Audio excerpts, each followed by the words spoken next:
Bir kere burada bunu biz uluslararası hukuk ve uluslararası ilişkiler ve siyaset bilimi açısından inceledik bu anlaşmayı. Ya bu anlaşmada Katar lafı niye geçiyor ya? Ha? Niye mesela Türkiye'ye saldırmayacak demiyor? Niye Suudi Arabistan'a, Irak'a, Suriye'ye saldırmayacak demiyor? Katar'a diyor. Çok enteresan buluyorum ben bunu. Bir kere baştan itibaren Hamas suçlu. Yani bu anlaşmada birinci maddesi tehdit oluşturan Gazze'dir. İkincisi Hamas suçludur.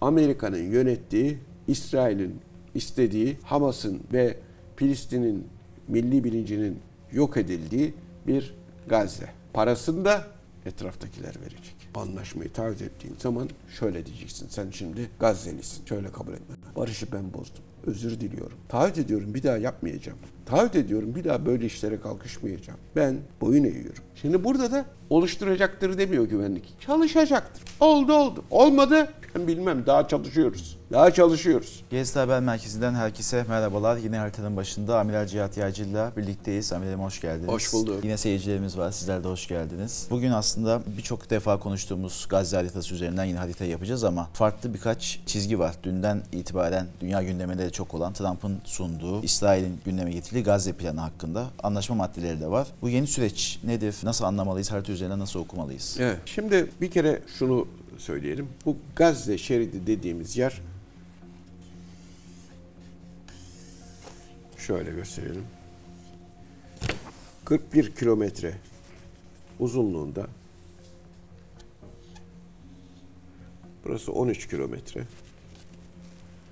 Burası da 17 kilometre genişliğinde bir alan. Yani bu yaklaşık 450 kilometre karelik bir alan. Yani Türkiye'nin 783.500 kilometre kare olduğunu düşünürsek, yani 150'de biri falan, 170'te biri değil mi? Ancak o kadar. Şimdi burası vatandaşlar, seyircilerimiz iyi anlasın diye söylüyorum. Burası aslında ne kadarlık bir mesafe biliyor musunuz? Büyükçekmece'den Aksaray arası kadar. Yani Gazze deyince, şehirler deyince öyle bir şehir var. Kilometrelerce gidiyorsun bir başka şehir var. Yok oradan çıkıyorsun başka bir yer. Öyle bir yer yok.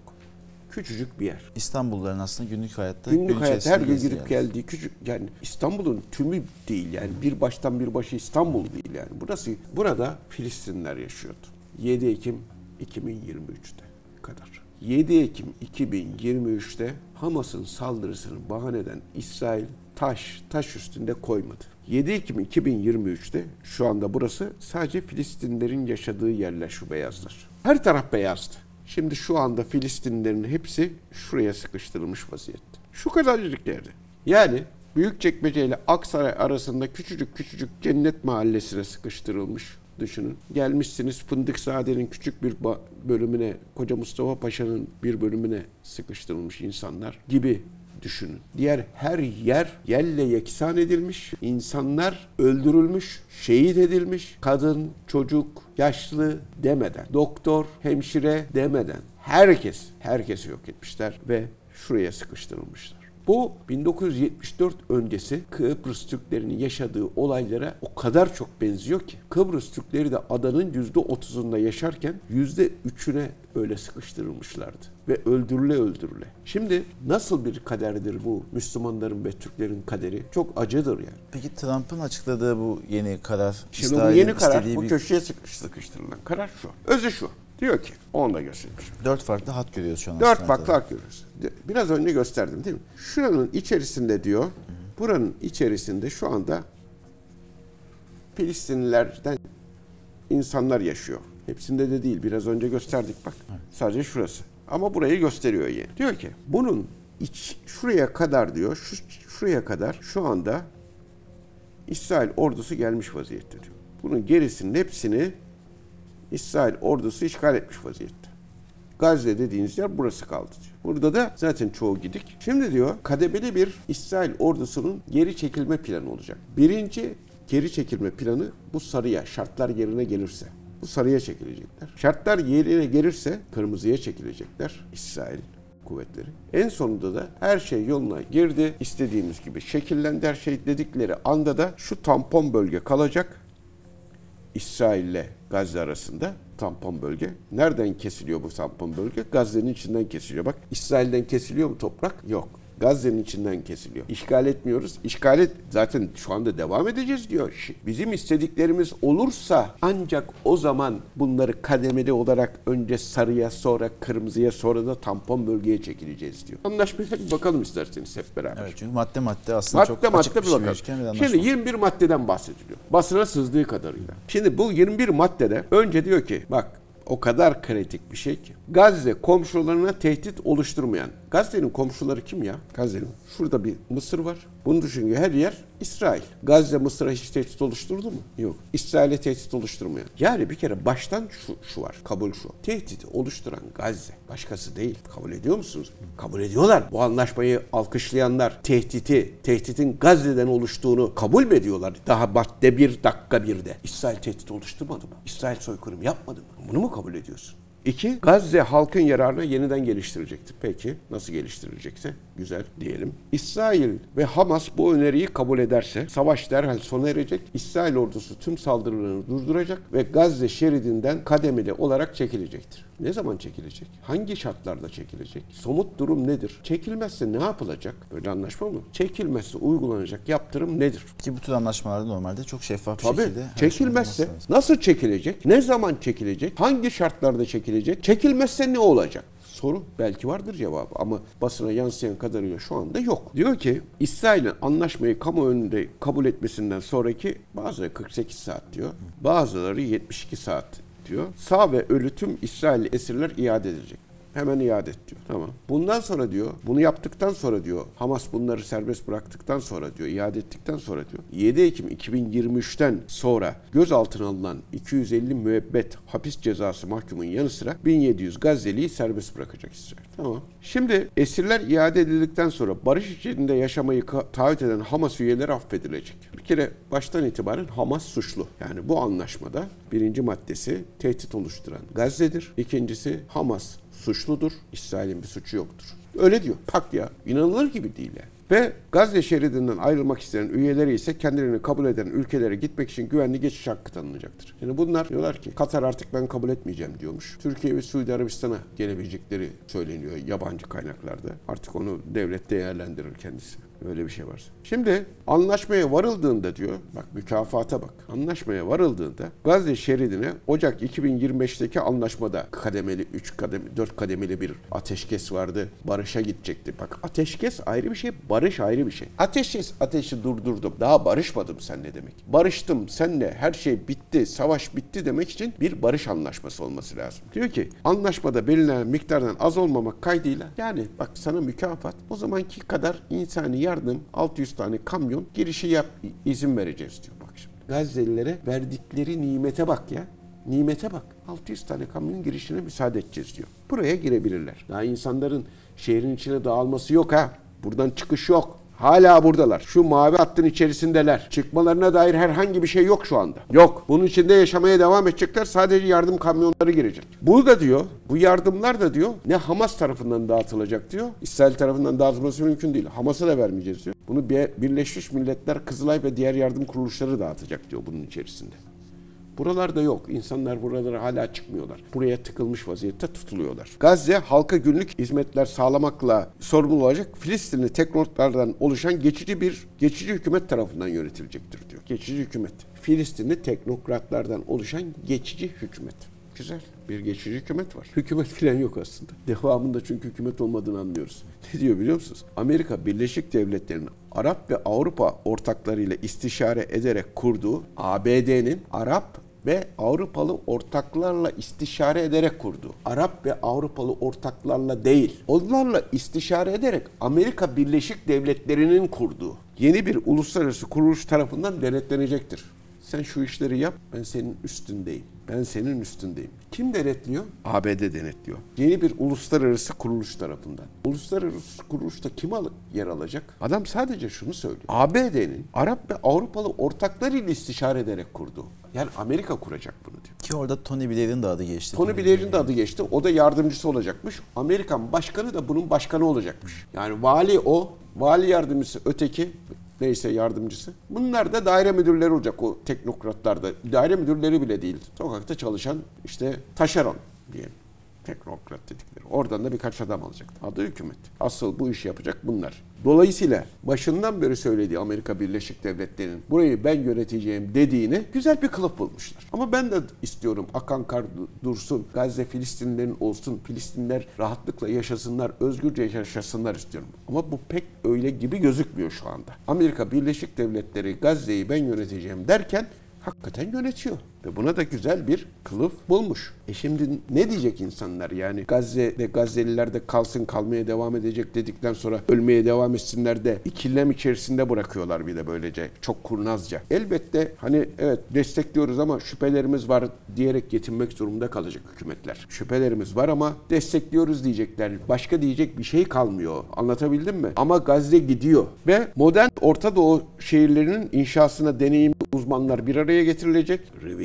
Yatırımları çekmek için İslam oluşturmak amacıyla Gazze'nin yeniden inşası için bir ekonomik plan oluşturulacaktır. Bu ekonomik planda da parayı kim verecek? Suudi Arabistan sen ver, Birleşik Arap Emirlikleri sen ver, Katar sen ver, zenginlerden toplayacak. Bunların cebinden hiçbir şey çıkmayacak. Ne İsrail'in cebinden bir şey çıkacak, ne Amerika'nın cebinden bir şey çıkacak. Amerika'nın yönettiği, İsrail'in istediği, Hamas'ın ve Filistin'in milli bilincinin yok edildiği bir Gazze. Parasını da etraftakiler verecek. Katılımcı ülkeler tarafından müzakere edilmiş indirimli gümrük tarifeleri erişim oranlarıyla bir ekonomik bölge oluşturulacaktır. Serbest bölge yapacağız burayı.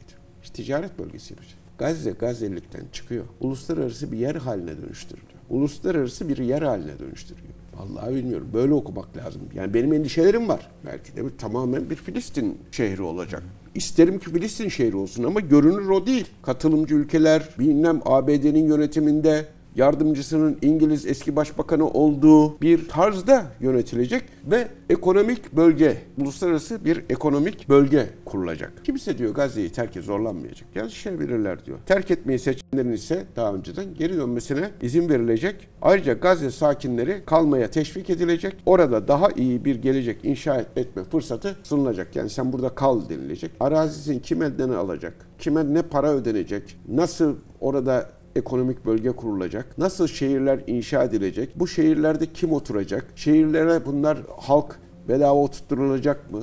Nasıl olacak? Nasıl sayım yapılacak? Nasıl? 2,2 milyon insan yaşıyordu burada. Ve diyor ki 13. madde Hamas Gazze yönetiminde hiçbir rol almayacak, oynamayacak. Hamas bitti diyor. Bitecek. Tüneller dahil olmak üzere hepsi patlatılacak, yıkılacak, inşası durdurulacak, taahhüt verilecek bu konuda.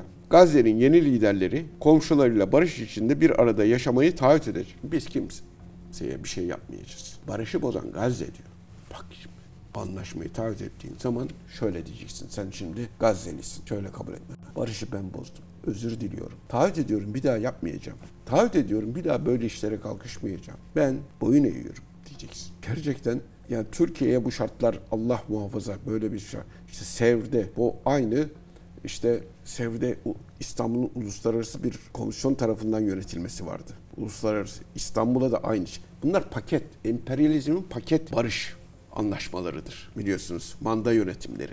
Hep böyle paket. Osmanlı Devleti'ni de böyle parçaladılar.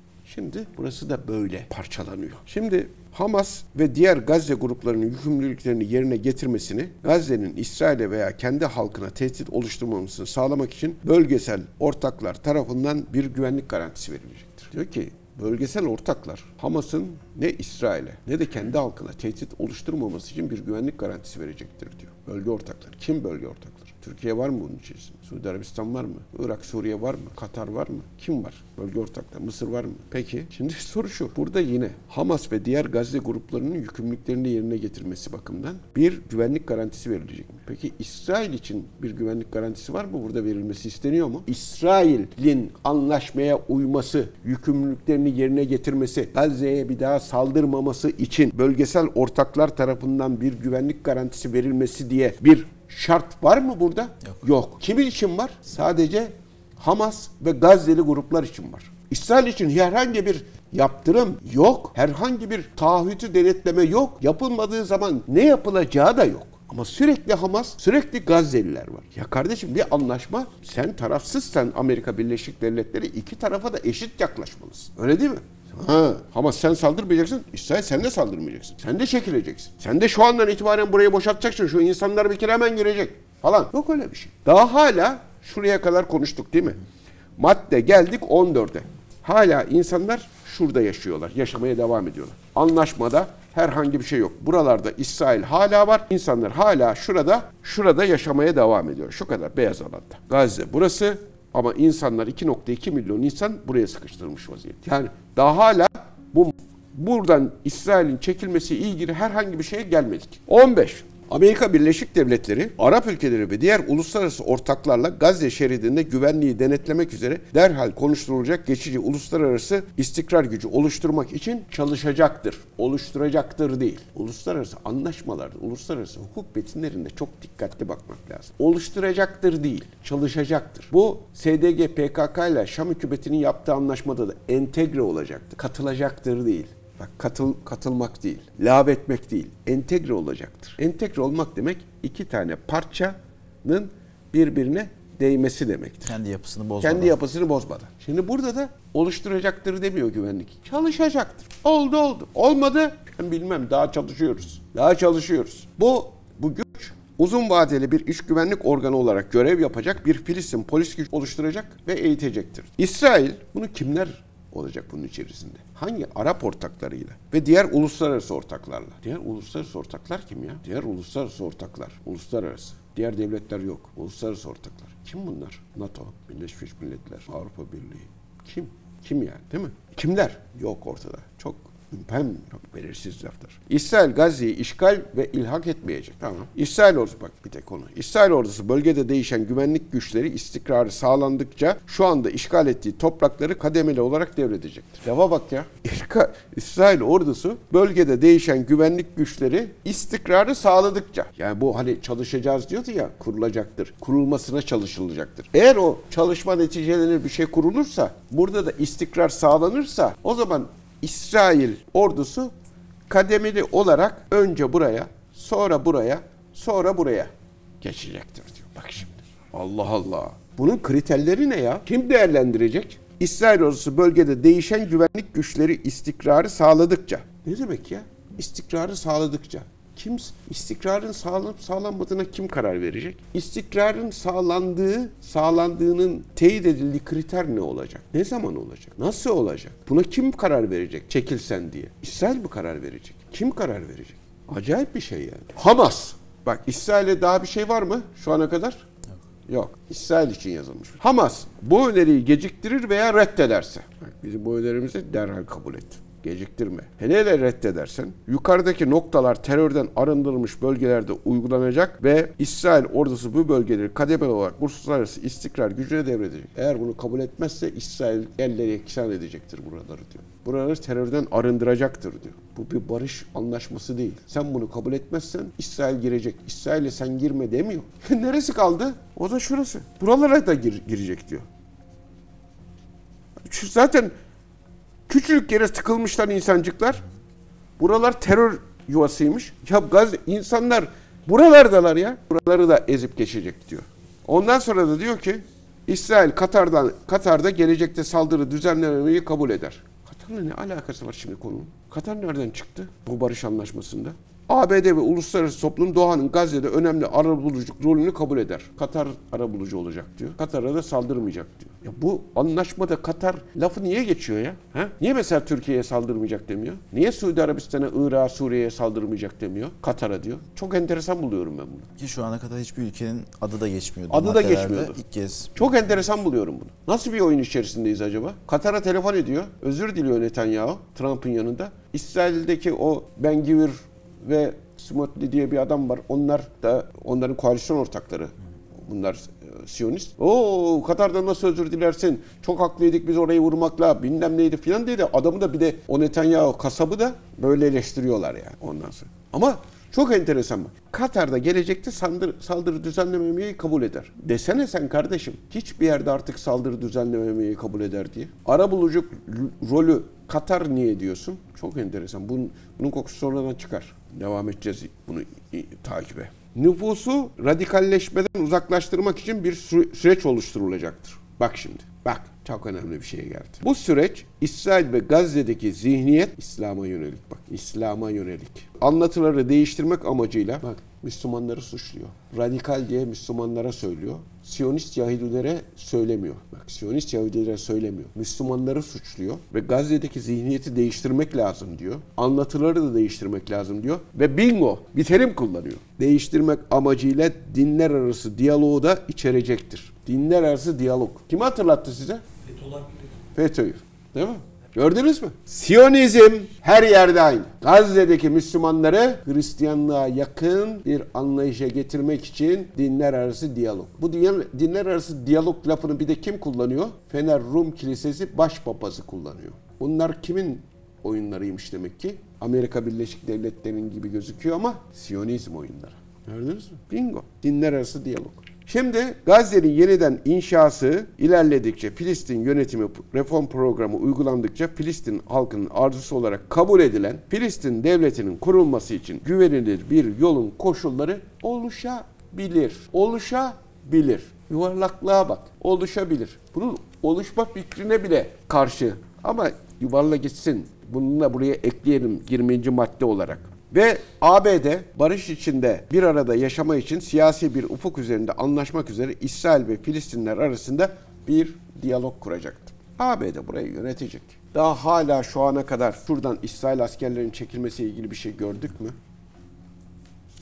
Şuradan çekilmesiyle ilgili bir şey hep tehdit gördük değil mi? Şimdi geldiğimiz nokta bu 21 madde basında yer alan budur. Şöyle de diyebilirsiniz mesela. Şimdi bakıyorlar bizim şeyler. Önce. Kardeşim ben hangi siyasi partiyi tutuyorum? Şunu. Hangi siyasi lideri? Şunu. O alkışlıyorsa ben de alkışlıyorum. Ya böyle olmayacak. Bir kere burada bunu biz uluslararası hukuk ve uluslararası ilişkiler ve siyaset bilimi açısından inceledik bu anlaşmayı. Harita üzerinden inceledik. Durum budur. Cevap bekleyen, cevabı aranan ve cevabının bu anlaşma metnine yazılması gereken çok önemli hususlar vardır. Bunlar olmadığı sürece eğer Hamas bunu kabul etmezse şimdi ki ben olsam mesela bunların cevapları olmadan kabul etmem. Türkiye'ye Allah muhafaza böyle bir şey uygulanmaya kalksa bunların cevabı olmadan kabul etmem. Değil mi? Ya bu Sevr Anlaşması'nın beter bir durum aslında. Uluslararası bir ekonomik bölge oluşturulacak, birileri gelip yönetecekler.